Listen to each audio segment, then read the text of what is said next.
The Tale of Poetic Justice. Old Mr. Grimsdyke was a garbage collector. He lived alone in a ramshackle house with only his beloved pet dogs for company. Ever since his wife died, he had been very, very lonely. Mr. Grimsdyke adored children, even though he'd never had any of his own. He would collect all of the broken toys he found in garbage cans and take them home with him. Then, he would repair them and hand them out to all the kids in the area. He also gave the children candy and allowed them to play in his garden. Watching the kids laughing and having fun made the old man feel less lonely. But one of his neighbors, Mr. Elliot, lived right across the street and couldn't stand the old man. He thought the house was an eyesore and was sick and tired of listening to the noise of kids playing and dogs barking. It irritated him so much that he was determined to drive the old man out of the neighborhood.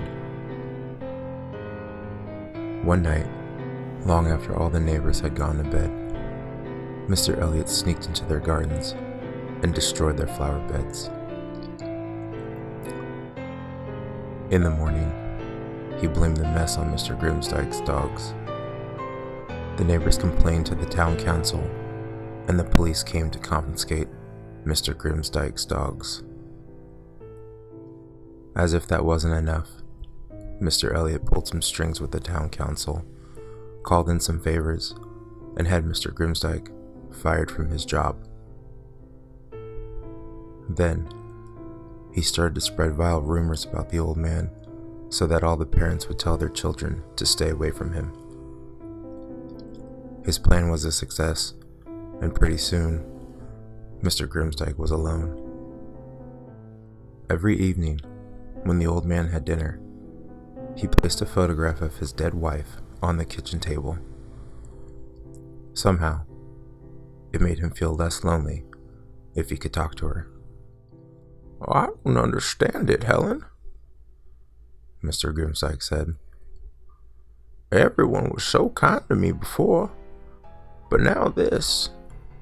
No job, no dogs, no children, no one to make toys for, no one to keep me company.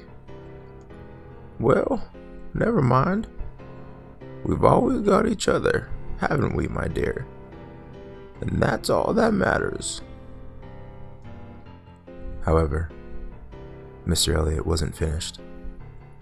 He was determined to force the old man to move out, and he had saved the worst for last. On Valentine's Day, he bought a lot of cards and wrote horrible, insulting poems on them. At the bottom of each one, he signed the name of a child in the area. When he was finished, he put them in envelopes and sent them all to the old man. When Mr. Grimsdyke opened his mail and saw what was written on the cards, he was horrified. "Noisy are children, loud as a bell, pungent as perfume, but you really smell." Another one read, "A tree is beautiful if its owner prunes it, but our town isn't because your presence ruins it." Another one, "Some people live in the country, some people live in the town. Why don't you do us a favor, jump in the river and drown?" And the last one, "Some folks are born to make money, others are born to rob. I was born for one purpose, to call you a dirty, old slob." The cruel poems made Mr. Grimsdyke so depressed that he didn't even have the energy to leave his house. All of the joy had gone from his life. He spent all his time indoors, with no one to talk to, except the photograph of his dead wife. All of the joy had gone from his life. He spent all his time indoors, with no one to talk to except the photograph of his dead wife. Nobody had seen the old man for 2 weeks, and the neighbors started to become curious. They knocked on his front door, but there was no answer. Eventually, they decided they would have to check on him. So one of the men broke a window and climbed inside. He was shocked by what he found.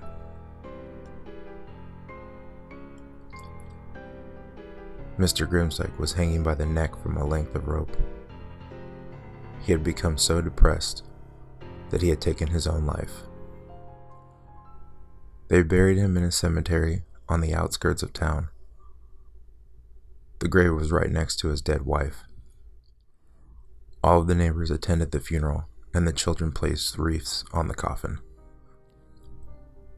Mr. Elliot was at the funeral as well, standing at the gravesite with a smirk on his face as they lowered the coffin into the earth.